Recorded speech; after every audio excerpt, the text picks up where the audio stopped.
Hi friends, എല്ലാവർക്കും പൊടീസ് വേൾഡിലേക്ക് സ്വാഗതം. ഇന്ന് സദ്യകളിലൊക്കെ ഒഴിച്ചുകൂടാനാവാത്ത ബീട്രൂട്ട് പച്ചടിയുടെ റെസിപ്പി ആയിട്ടാണ് ഞാൻ വന്നിട്ടുള്ളത്. വീഡിയോ ഇഷ്ടമാവുകയാണെന്നുണ്ടെങ്കിൽ ഒന്ന് ലൈക്കും കൂടി ചെയ്തേക്കണേ. അപ്പോൾ നമുക്കിതെങ്ങനെ തയ്യാറാക്കുന്നതെന്ന് ഒന്ന് കണ്ടു നോക്കാം. പച്ചടി തയ്യാറാക്കി എടുക്കുന്നതിനായിട്ട് ഞാനിവിടെ ഈ ഒരു വലുപ്പത്തിലുള്ള ഒരു ബീട്രൂട്ടാണ് എടുത്തിട്ടുള്ളത്. ഇനി നമുക്കിതൊന്ന് ക്ലീൻ ചെയ്തിട്ട് ഒന്ന് ഗ്രേറ്റ് ചെയ്തിട്ട് എടുക്കാം. അപ്പോൾ അതാദ്യം ഞാനൊന്ന് ഗ്രേറ്റ് ചെയ്തെടുത്തിട്ടുണ്ട്. എനിക്കൊരു 1 കപ്പ് അളവിലാണ് ഈ ഒരു ബീട്രൂട്ട് കിട്ടിയിട്ടുള്ളത് കേട്ടോ. ഗ്രേറ്റ് ചെയ്യുന്നതിന് പകരം ചെറുതായിട്ട് കട്ട് ചെയ്തെടുത്താലും മതിയാവും കേട്ടോ. ഇനി നമുക്കിതൊന്ന് കുക്ക് ചെയ്തിട്ട് എടുക്കാം. അതിനായിട്ട് ഗ്രേറ്റ് ചെയ്തെടുത്ത് വെച്ചിട്ടുണ്ടായിരുന്ന ബീട്രൂട്ട് നമുക്കൊരു കടായിലേക്ക് അങ്ങ് ഇട്ട് കൊടുക്കാം. ശേഷം ഇതിലേക്ക് ഒരു 1/4 കപ്പ് അളവിൽ വെള്ളവും കൂടി ഒന്ന് ഒഴിച്ചു കൊടുക്കാം. ഈ ഒരു വെള്ളം മതിയാവും കേട്ടോ, ഒരുപാട് വെള്ളത്തിൻ്റെ ആവശ്യമില്ല. ഈ ഒരു ബീട്രൂട്ടിൽ നിന്ന് തന്നെ വെള്ളം ഇറങ്ങും കേട്ടോ. ഇനി നമുക്കിതിലേക്ക് ആവശ്യമായിട്ടുള്ള ഉപ്പ് കൂടി ചേർത്ത് കൊടുത്തതിന് ശേഷം നന്നായിട്ടൊന്ന് മിക്സ് ചെയ്തിട്ട് എടുക്കാം. എന്നിട്ട് ഇതൊരു ലോ ടു മീഡിയം ഫ്ലെയിമിൽ വെച്ചിട്ട് നമുക്കങ്ങ് കുക്ക് ചെയ്തിട്ട് എടുക്കാം. ഏകദേശം ഒരു 5-6 മിനിറ്റ് ഒക്കെ എടുക്കും ഇതൊന്ന് കുക്കായി കിട്ടാൻ വേണ്ടിയിട്ട്. അടച്ച് വെച്ചിട്ട് കുക്ക് ചെയ്തിട്ട് എടുക്കാം. ഇടയ്ക്കൊന്ന് തുറന്ന് നോക്കി ഇളക്കി കൊടുക്കാനും കൂടി ശ്രദ്ധിക്കണേ. ബീട്രൂട്ട് ഒന്ന് കുക്കായി വരുന്ന സമയം കൊണ്ട് നമുക്കിതിലേക്ക് ആവശ്യമായിട്ടുള്ള തേങ്ങ ഒന്ന് അരച്ചിട്ടെടുക്കാം. അതിനായിട്ട് ഞാനിവിടെ 1/4 കപ്പും 2 ടേബിൾ സ്പൂണും കൂടി തേങ്ങ എടുത്തിട്ടുള്ളൂ. ഒരുപാട് തേങ്ങയുടെ ആവശ്യമില്ല കേട്ടോ. ഇനി നമുക്കിതിലേക്ക് ഒരു 1/4 ടീസ്പൂൺ അളവിൽ ചെറിയ ജീരകം കൂടി ചേർത്ത് കൊടുക്കാം. പിന്നീട് നമുക്കിതിലേക്ക് ഒരു ചെറിയ പച്ചമുളക് കൂടി ചേർത്ത് കൊടുക്കാം. അതുപോലെ തന്നെ ഒരു ചെറിയ കഷ്ണം ഇഞ്ചിയും കൂടി ചേർത്ത് കൊടുക്കാം.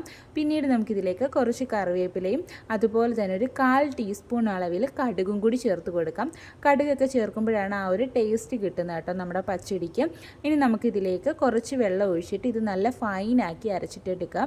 ആദ്യം തന്നെ ഒരുപാട് വെള്ളം എടുത്ത് ഒഴിക്കരുത്, അരഞ്ഞു കിട്ടാൻ ബുദ്ധിമുട്ടായിരിക്കും. ആദ്യം കുറച്ച് വെള്ളം ഒഴിച്ചിട്ട് അരയ്ക്കുക. ആവശ്യമെങ്കിൽ മാത്രം പിന്നീട് വെള്ളം ഒഴിച്ചിട്ട് അരച്ചിട്ടെടുക്കാം. നല്ല സ്മൂത്താക്കി അരച്ചിട്ടെടുക്കാം കേട്ടോ. അപ്പോൾ ഇത് ആദ്യം ഞാനൊന്ന് അരച്ചെടുത്തിട്ടുണ്ട്. ഇനി ഇതൊന്ന് മാറ്റി വെക്കാം. ബീട്രൂട്ടൊക്കെ ഇവിടെ നന്നായിട്ട് കുക്കായിട്ട് വന്നിട്ടുണ്ട്, നല്ലതുപോലെ സോഫ്റ്റ് ആയിട്ട് വന്നിട്ടുണ്ട്. അതുപോലെ തന്നെ വെള്ളമൊക്കെ ഒന്ന് വറ്റി വന്നിട്ടുണ്ട്. ഇപ്പം വെള്ളം ഉണ്ടെന്നുണ്ടെങ്കിൽ വെള്ളം ഒന്ന് വറ്റിച്ചിട്ട് എടുക്കുക കേട്ടോ. നമ്മളിതൊരു തൊടുകറിയായിട്ടാണ് ഉപയോഗിക്കുന്നത്. അപ്പം വെള്ളം ഉണ്ടെന്നുണ്ടെങ്കിൽ അത് റെഡി ആവത്തില്ല. ഇലയിലൊക്കെ സദ്യക്ക് വിളമ്പുമ്പോൾ ഒഴുകി പോകാനുള്ള ചാൻസ് ഉണ്ട്. അതുകൊണ്ട് വെള്ളം ഉണ്ടെന്നുണ്ടെങ്കിൽ ഒന്ന് വറ്റിച്ചിട്ട് എടുക്കുക. ഇനി നമുക്കിതിലേക്ക് നമ്മൾ നേരത്തെ അരച്ച് വെച്ചിട്ടുണ്ടായിരുന്ന ആ ഒരു തേങ്ങയുടെ മിക്സ് അങ്ങ് ചേർത്ത് കൊടുക്കാം. എന്നിട്ട് ഇത് നന്നായിട്ട് മിക്സ് ചെയ്തിട്ട് എടുക്കാം. ഇനി ഒരു 2-3 മിനിറ്റ് നേരത്തേക്ക് നന്നായിട്ടൊന്ന് ഇളക്കി കൊടുക്കാം. ആ ഒരു തേങ്ങയുടെ പച്ച ചുവയൊക്കെ ഒന്ന് മാറി കിട്ടാൻ വേണ്ടിയിട്ട് നമുക്ക് നന്നായിട്ട് മിക്സ് ചെയ്തിട്ട് എടുക്കാം കേട്ടോ. ഇനി നമുക്ക് ഫ്ലെയിം അങ്ങ് ഓഫ് ചെയ്ത് കൊടുക്കാം. ശേഷം ഇതിലേക്ക് തൈര് ഒഴിച്ചു കൊടുക്കാം. ഞാനിവിടെ ഒരു 1/4 കപ്പ് അളവിലാണ് തൈര് എടുത്തിട്ടുള്ളത് കേട്ടോ. ആവശ്യത്തിന് പുളിയുള്ള തൈരാണ് എടുത്തിട്ടുള്ളത്. ഇത് നമുക്കങ്ങ് ഒഴിച്ചു കൊടുക്കാം. ഒഴിക്കുന്നതിന് മുന്നേ കട്ടകളൊക്കെ ഉണ്ടെങ്കിൽ ഒരു സ്പൂണോ ഫോർക്കോ എന്തെങ്കിലും വെച്ചിട്ട് ആ കട്ടകളൊന്ന് ഉടച്ച് മാറ്റിയതിന് ശേഷം ഒഴിച്ചു കൊടുക്കാം കേട്ടോ. എന്നിട്ടിത് നന്നായിട്ടങ്ങ് മിക്സ് ചെയ്തിട്ട് എടുക്കാം. ഈ സമയത്ത് ഉപ്പൊന്ന് ചെക്ക് ചെയ്ത് നോക്കാം. നമ്മൾ തൈര് ഒഴിച്ചത് കൊണ്ട് തന്നെ ഉപ്പ് കുറവായിരിക്കാൻ ചാൻസ് ഉണ്ട്. ഉപ്പ് വേണം എന്നുണ്ടെങ്കിൽ ചേർത്ത് കൊടുക്കുക. അപ്പം എനിക്ക് ഉപ്പ് കുറവായിരുന്നു, അപ്പോൾ ഞാൻ ആവശ്യമായിട്ടുള്ള ഉപ്പ് ചേർത്ത് കൊടുക്കുന്നുണ്ട്. എന്നിട്ടിത് നന്നായിട്ട് മിക്സ് ചെയ്തെടുത്തിട്ടുണ്ട്. ഇനി നമുക്കിതിലേക്ക് താളിച്ചിട്ടും കൂടി ഇടാം കേട്ടോ. അതിനായിട്ട് നമുക്കൊരു പാനിലേക്ക് 2 ടേബിൾ സ്പൂൺ അളവിൽ വെളിച്ചെണ്ണ ഒഴിച്ചു കൊടുക്കാം. വെളിച്ചെണ്ണ ഒന്ന് ചൂടായി വരുമ്പോഴേക്കും നമുക്കിനി ഇതിലേക്ക് ഒരു 1/2 ടീസ്പൂൺ അളവിൽ കടുക് കൂടി ചേർത്ത് കൊടുക്കാം. കടുകൊക്കെ ഒന്ന് പൊട്ടി വരുമ്പോഴേക്കും 2 ഉണക്കമുളക് കട്ട് ചെയ്തതൊന്ന് ചേർത്ത് കൊടുക്കാം. അതുപോലെ തന്നെ കുറച്ച് കറിവേപ്പിലയും കൂടി ചേർത്തിട്ട് ഒന്ന് മിക്സ് ചെയ്തിട്ട് എടുക്കാം. അപ്പോൾ ഇതാ നമ്മുടെ താളിപ്പ് ഇവിടെ റെഡി ആയിട്ടുണ്ട്. ഇത് നമുക്ക് ആ ഒരു ബീട്രൂട്ടിൻ്റെ മിക്സിലേക്ക് അങ്ങ് ഒഴിച്ചു കൊടുക്കാം.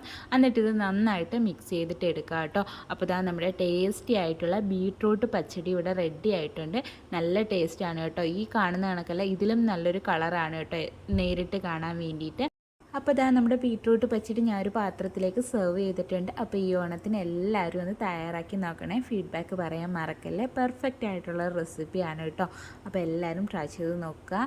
വീഡിയോ ഇഷ്ടമായിട്ടുണ്ടെങ്കിൽ പ്ലീസ് ഒന്ന് ലൈക്കും കൂടി ചെയ്തേക്കണേ. എപ്പോഴും പറയുന്ന കണക്ക് തന്നെ ആദ്യമായിട്ട് ചാനൽ കാണുന്ന കൂട്ടുകാരൊക്കെ ഉണ്ടെങ്കിൽ പ്ലീസ് ഒന്ന് സബ്സ്ക്രൈബ് ചെയ്ത് സപ്പോർട്ടും കൂടി ചെയ്യണേ.